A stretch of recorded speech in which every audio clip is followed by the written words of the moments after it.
everybody, it's Margaret. Welcome to my channel, Texas Gal Treasures. In today's video, I am going to be talking about getting set up on eBay if you are just getting started reselling on eBay. Now, perhaps you have been selling on another platform and you're interested in starting on eBay.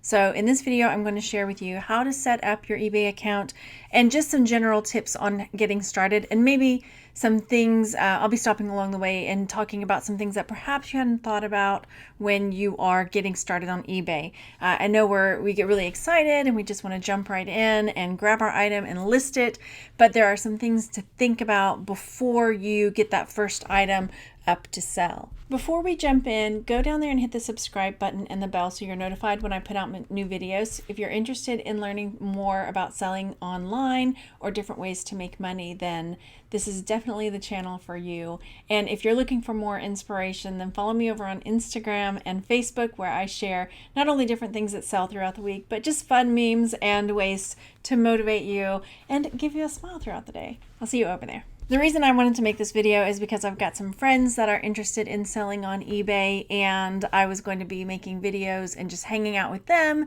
So I thought I would go ahead and do this for my friends on YouTube as well. So I am going to be taking it really slow and from the beginning. And if you have any questions, please don't hesitate to leave a comment down in the comment section. The chances are pretty likely that I'm going to make this into a series walking through different aspects of being a beginner on eBay for you guys and for my friends that are interested in doing this as well. So also, if you've got tips that perhaps I have forgotten, leave those in the comments, because everybody can learn from each other by looking in the comments section. So the first thing before we even get started is to think about what you would want to call your eBay platform. I hate to call it an eBay store, because when you set up, you just have an individual account. But if you are interested in creating a name for your account, and or later if you decide you want to pay for an eBay store, what you would want your store name to be. I encourage you to not pigeonhole yourself. So if you're thinking, oh, I'm just going to be selling books, that's it. Down the line, you might want to sell other things too. And there are points where you can change the name of your store, but once you get established, it's important to maybe keep the same name. So keep that in mind. Try to think of a name that could encompass multiple things so that you're not, again, pigeonholed. Let's jump in. I'm going to walk through setting up an eBay account, and then I'll stop and talk to you about things along the way. When you come to eBay to set up an account, you have a couple of options when you first start. You can continue with your Google ID. You can create it with your Facebook account, your Apple ID. You can also choose to start with a personal account or a business account.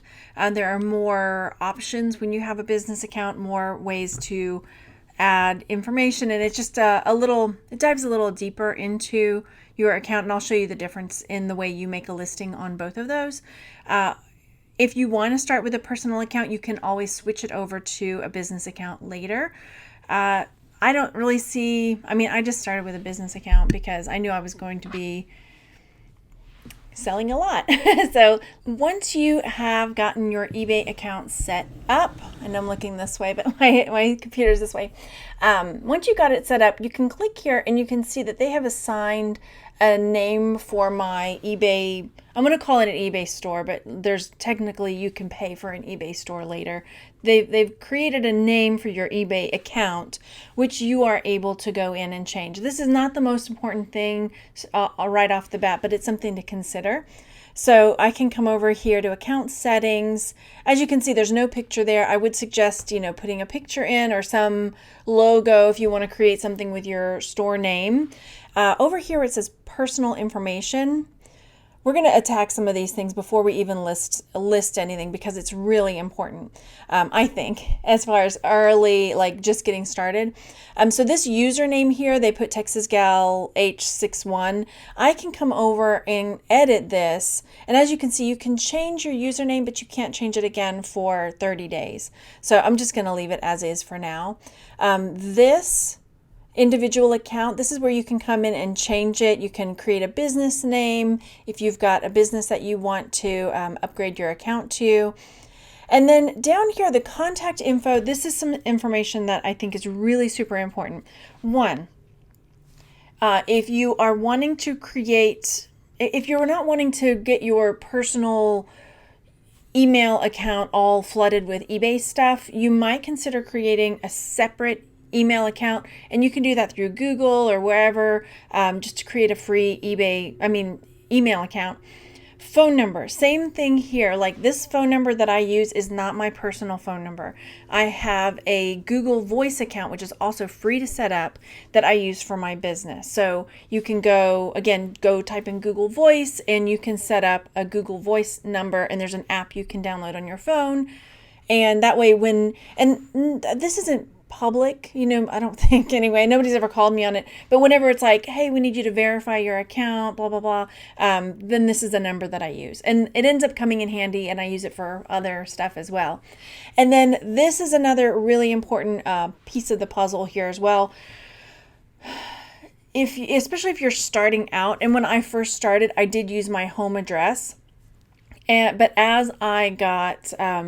as my store got bigger, and as I started doing stuff on YouTube, I felt like, and it was pretty early on, I decided that I needed to get a P.O. box because I didn't like having my home address out, and I didn't want it on my return labels and all of this stuff. So I got a P.O. box, and it's not really that expensive to get one. And I didn't get a big box, just a little, whatever the smallest one is that they give.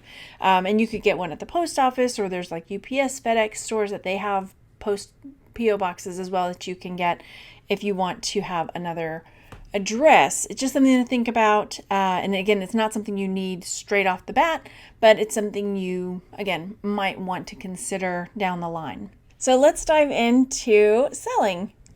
All right, so let's talk about the selling aspect. So we got our account set up, we figured out a name, we've got all of our payment information in there because it'll ask for credit card information or PayPal information. Oh, that is another aspect that I've meant to mention. You might consider setting up a separate bank account for your business, especially if you're really trying to gauge your side hustle or gauge like how much money am I actually making. It's going to make it so much easier than having it just deposit straight into your regular checking account. So my bank let me set up another checking account. I can see it, whenever I log into my bank. It's one of the things that I can, transfer money in or out of. And I think I just have to keep $5 in there or something like that. So you might consider that as well. And then, if and when it comes to tax time, you'll be able to see how much money has been deposited, how much money has come out for, say, I bought, thank you cards, or I bought some shipping supplies or whatever, anything that you've paid for that you can deduct. So it keeps it all kind of tidy in one place. So that's another aspect to keep to consider, is to get a separate account. So I have a PayPal account, and my PayPal deposits straight into my business account so that it's more streamlined for me and I can keep track of everything. Okay, so there we have that. All right, so let's say you're ready to sell, and for me, when I first started selling, two things were the hardest for me. One was shipping. That was the biggest deal for me, was shipping. And the second was photographs. I would see these people, their shops, the things and they have these amazing pictures. And I was like, how do they do it? And so basically along the way, I just would focus on one area of my business at a time, one area of my eBay. And I would just try to improve. Like, I would look up videos and look up, all kinds of tips for taking better pictures, or, how to do better at shipping, So you don't have to be perfect to jump right in. So I'm using this as an example. So I just had this tray on my table, and I'm just going to snap some pics. This is totally okay. If that's what you've got, great. Hang on, let me show you what I got here. So what I did was I just got like this piece of foam board. And I just set it against my window here. The main thing with the pictures is you want them to be bright, that the buyer can see any kind of condition issues. You want them to be clear as much as possible. I didn't edit these at all. I didn't brighten them up or anything. So this is how it started. And then I stuck the piece of foam board behind, so you can see even just sticking a piece of foam board behind it made it look a bit more polished. I mean, yeah, it's not professional grade or anything like that, but even just with this, like, I can go into, I have a Mac, so I can go into my tools if I wanted to and just like brighten it up a little bit. I can just do that like super fast and easy and make my pictures look even a little bit better. Like I got a pen down there. This is a messy picture, but okay. So just try to find a bright place with very little clutter. Don't do what I did and leave like pens in the picture. Try to get just the item. Make sure that you're taking pictures of the measurements of the item, because even if you put it into the description, sometimes people can't visualize like, well, 10 inches, how big is that? So I always make some of my pictures with the measuring tape, with the measuring device. And then this was really something when I started I was hesitant to do, but it really will come back to bite you. Don't downplay the flaws in an item, because I know when I first started, I was just like, I just wanted to sell. I wanted to, I want to make the money. I want to get some reviews. I want to get, my feedback going, and get my shop established. And I was just really hungry to make sales. But if you don't disclose flaws in the item, then you will get more returns. You'll get more negative feedback, and it will so not be worth it. It'll be so much more of a headache to do that. So that being said, make sure you've got pictures of everything. Like I made sure I took pictures like this part's not painted, and the underneath part is not painted. So I made sure to get pictures of all of the sides of it, the bottom of it, everything. So that if there are any questions, believe me, it's a lot easier to have the pictures there already than have to go hunt it down off the shelf and answer questions when a person is messaging you. And it sometimes can be annoying, because some people will message you, how big is it? Or are there marks on the bottom? And the pictures are clearly there, or it's very clear in your description. Try your hardest not to snark at them and be like, it's in the pictures. Just answer the question and move on, right? Because you never know. They could be a buyer. Maybe they missed it. Maybe, who knows? Whatever. Just answer the question and move on. Don't get snippy with them, because it's not going to get you a sale. Anyway, okay, that being said, those are all of my pictures, right? I purposefully didn't pull out the big guns and take amazing pictures, because I wanted to show you can totally do it with just that. All right, I'm putting myself back in the corner again, because this is what creating a listing looks like when you are making if you have a personal account versus a business account. So I pre-recorded this, and then I was going to come back and show you the business account. So what you'll do is you'll come in and you'll start typing your title, and try to keep it just as descriptive as possible, as concise and descriptive. So don't put in flowery words like beautiful, things that people aren't going to search for, like cool tray stand or beautiful or funky. I mean, maybe funky, but anyway, so I like multicolor, wood, carved, tray, pedestal, cake stand, and if you're not sure on some words, Google what you've got and find things that look similar to yours and see how they described it. And then you can kind of poach words and descriptions from other listings. Don't copy things word for word though. You'll see here there's these required details where it says, it's used, the color's brown, the material's wood, la-di-da. And then the recommended, I'm going to fast forward a teensy bit. I'm going away, I'm hiding. So you can add more descriptors down here as far as it's a tray, it's unbranded, and all this stuff.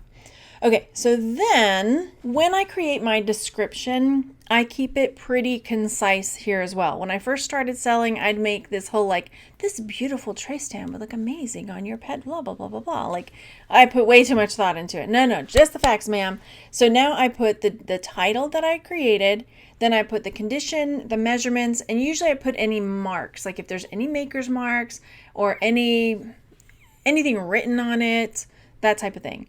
So for condition, I try to find every little flaw I can. The bottom supports are not painted. There's some chips and cracks in the wood. And in a minute, I come back and add some more, like there's some discoloration on this part of it, blah, blah, blah. And then I usually put lightly cleaned, because I usually clean it. Most things I don't deep clean, so I just put lightly cleaned. Measurements, again, just the facts. This is how tall it is. You can, if it's something that is weighty, you might put how much it weighs as well. I know some people come in and put them in, put the measurements in inches and feet, and then also in the metric, but I don't. I just put it in the way I do. And go from there. Now, this is different from the business side as well, the way the pricing is done. It automatically put it on auction, but I generally do buy it now. I don't usually do auction. So, I mean, again, this is, everybody's got their own way that they want to sell. So I do buy it now, and I just list it and I leave it up there. I think I've only done auctions on a few things that had, very collectible type items like Star Wars stuff. And then if you want to allow offers, you can click that, and you don't have to have a minimum price that you'll accept. So people can message you and say, offer this much on it. And then here on the shipping, the package weight, make sure that you have weighed your items so you know, and then add a little bit to that depending on the item. So, because there's going to be packing, whether bubble wrap or tissue paper or whatever you've got, and then make sure your shipping, the box is bigger than your item by, a couple inches. This is just the, estimating it. And it would be a good idea to actually have the box that like this is the box I'm going to use for this item. Also here on the side where it says, who's going to pay for this. I went away again. I do buy or pay shipping. I don't do free shipping on my items. Some people like doing free shipping. I personally do not. So, and then here, listing preferences, you can decide your handling time. That means like how fast are you going to ship it out. I used to do next day, but now I do 1 to 2 days to give myself a little wiggle room. And then it does say, give you the option as far as, do you want to do returns? And I go ahead and just say yes, returns accepted. Oops.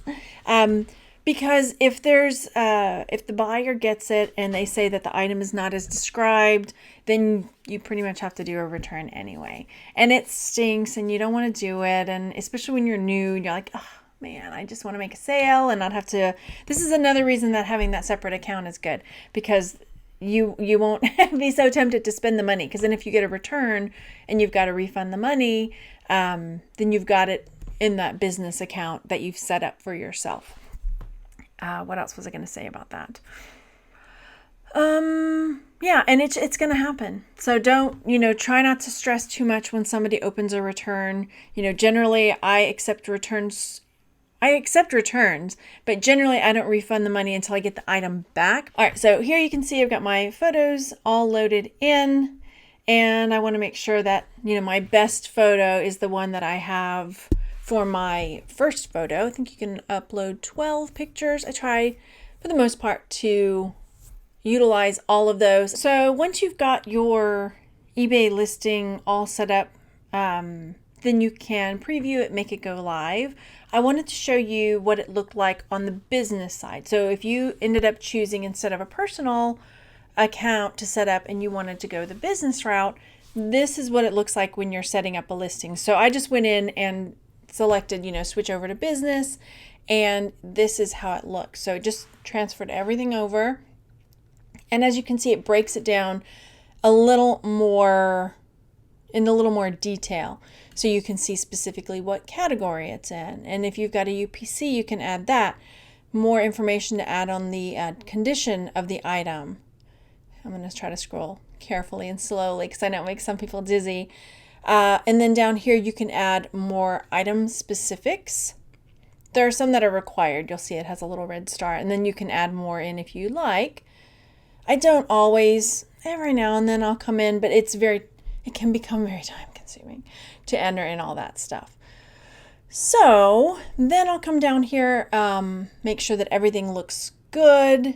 And like I say, sometimes I'll put marks, if there were any marks or anything like that on them. But this one doesn't really have any maker's marks, so I don't really need to put that here. And then this is the selling part where it's, you can choose fixed price or auction style. I do fixed price, buy it now, let the buyers make an offer for me. And then I do require immediate payment with buy it now. I don't know. People have different. And again, this is just the way I do it, so everybody's different. And then here's the shipping section down here. So it really breaks it down. If you are new, and you're not comfortable doing international shipping, just hold off. I mean, get comfortable shipping domestically. And then when you feel like you're ready to take the plunge, you can try, international shipping. It's not that hard, really. Once you get used to it, it's just like regular shipping. But yeah, that it's, like I say, it's not really that hard. But if it makes you nervous, then don't jump into that. There's no need right away. And then you can promote your items if you want. I don't really promote many of my items. And then there you go. So you can see what fees you've got, and then you can list your item. Let's just click preview. And that's what it looks like at the moment. Ta-da! So that's how you set up your eBay account, and just some tips on what you should consider before you get set up and when you are a new seller, and then how to list your first item. If you have any questions or anything you'd like to see in this series, go ahead and leave a comment down below, and I am going to be making some other videos for beginning on eBay to help you get your items sold so you can start making some money on the side or turn it into an income for you. And I'll see you on the next one. Bye, everyone.